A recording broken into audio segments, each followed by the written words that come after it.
John, have you got a squad update for us? Squad update, yeah, look, obviously we lost Liam Scales and Troy Parrott, but Ryan Manning has come in. He had a minor procedure at his club, and thankfully, look, it was a watch and brief to see how he was progressing, and thankfully it's all gone well for him, and he joined up with us yesterday, and obviously he'll be into the squad straight away, and touch wood, everything else is all fitting, fighting well. I know you spoke earlier on in the week, but it's nearly been a full week now. How's the week been for you? First week in the job? Yeah, amazing, really, really good, but I think that's helped by the support staff I've had around me too, and ultimately the players.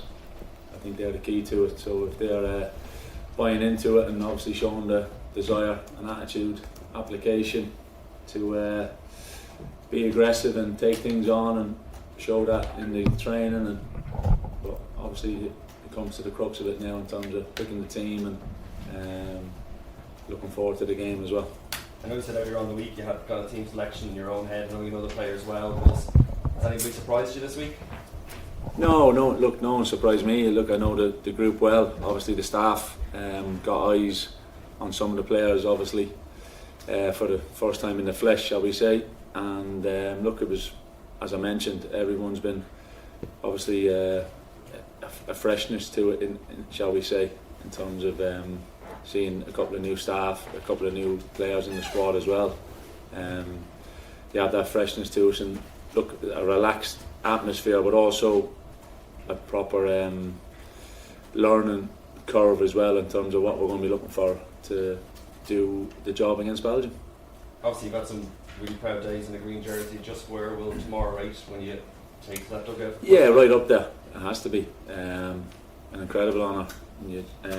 Managing your country, to get the chance to represent Ireland from under 15 onwards at all the levels, and then captain your country as well, and now to get the chance to being involved coaching with the 21s, coaching with the senior team, and now being a manager. It's amazing. One myself and the family are really proud of. Thank you. Josh, can I ask you, how are you looking forward to this Belgium game? You were involved the last day, 2-2 draw. What did you learn from that about the Belgians, do you think? Yeah, first and foremost, I think we're all really looking forward to the game. It feels like it's been a long time since November, so any time we get to meet up as a group again is always great, and it's been a brilliant week, obviously working under the new manager and his staff. We've all really enjoyed it. We know, again, like you said, touching on the game we played against Belgium before, we know that they've got top quality players. It's going to be a tough test for us. But yeah, the focus is on what we can bring to the game. We're confident going into the game that we've worked on a good game plan throughout the week. We know how good the players we have in the squad, and we're looking forward to putting that into practice tomorrow night. And Glenn Whelan is one of the coaches added to the coaching ticket by John. Has he been chatting to you in particular about that midfield role? Yeah, definitely. Yeah, it's been great to have Glenn in, as well as all of the other staff as well. Yeah, Glenn was part of the squad when I first came into the squad under Mick McCarthy, so to see him again and have him back in and get little pointers throughout the week on the midfielder's role within the game plan for the team has been great, and yeah, just trying to soak up as much of the advice and knowledge that Glenn and all the staff have, and hopefully, like I said, put that into practice tomorrow. He's been trying to tackle the midfield or something. You have to rein him in a bit, but yeah, the lads have avoided him. Because Glenn's role was sometimes an unsung one in a way, like protecting the back four, keeping the ball moving.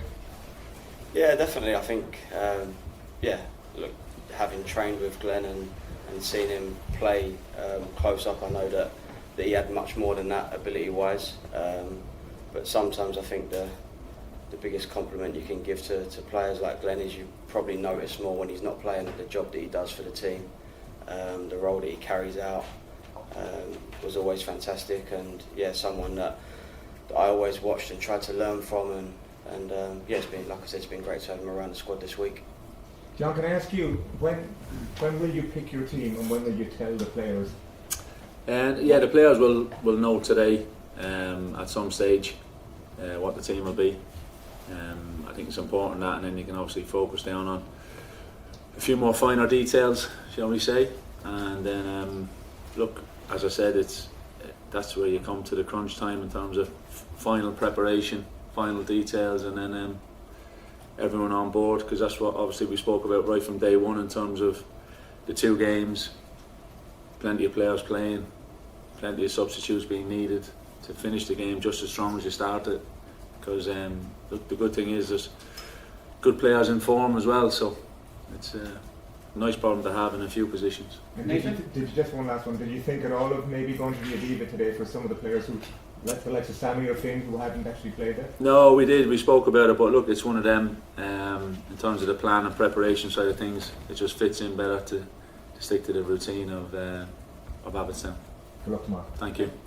Hey John, saw one of the videos that went out during the week. Was a picture this in playing with the team, and you were saying afterwards that it was good to get a younger band in for sort of a new, younger generation, maybe not. I don't know, maybe Brian was looking for Christy Morrison. How different is it? Like, what's 23 years probably since you came in to the squad first. When you look at these younger lads, how different a group are they? How different are they around the hotel than say the crew you came in with? Yeah, but that's just obviously younger people in general, isn't it now? And obviously the players have different what's the word I'm looking for? Different skill sets in terms of more relaxed, more chilled, different obviously environments, and obviously backgrounds that they're coming from as well. So you put all that mixed together, and it's you get different personalities. And but from what I first noticed when I came in to work with the senior team, it's just a really proper group of lads that want to work well, do well for Ireland, and hopefully that'll happen very soon. You obviously have plenty of people around you at the moment for advice, but you know, vast range of contacts. Who are the other people you've been tapping up over this week, the last few weeks, for advice on how to approach this week and connect with those younger players? Yeah, look, I think that's where I just kept it in my head, very simple in terms of the staff that I brought in, and I thought that was, I didn't want to be, because as you said, look, there's lots of amazing people, and it'll be one of them that I'll be able to touch into that connections afterwards as well, in terms of the learnings from the 2 games as well, and how you progress. That will be a big thing too, but ultimately I just wanted to focus on the staff and myself and the players, and not be worrying about too much outside noise. Cheers. Cheers, mate. Eddie? John, how are you doing? How are you This doing, week, have you had a chance to think about dressing room tomorrow night, putting that team talk, and in terms of, would you agree that maybe the job only really begins in earnest once that whistle goes, and how you can react to what you see in front of you and influence proceedings?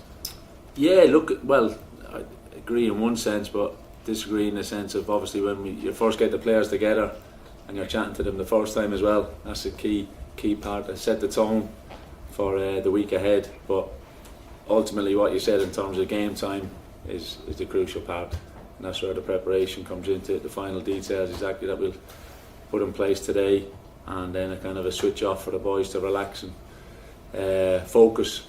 I think will be more so the word, focus in on the kick-off tomorrow and the planning. And in terms of the conversation or the team talk beforehand tomorrow, look, that'll be straightforward in terms of what we'll be looking for, what will be needed from the players, and ultimately bringing it all together to get a big performance to win at the Aviva. And just in terms of the players, we've been hearing from them this week, and it's all been complimentary towards yourself. When do you think players really react and respond to the players who are now managers who played at the top level and really, like yourself, just played in all the big games? No, look, it's look, I've worked under many managers that have played at different levels or whatever the case may have been, and it's just you're trying to get a connection as soon as you can with the players to make them feel relaxed, because ultimately they're as I've kind of stressed a little bit, they're the key to everything.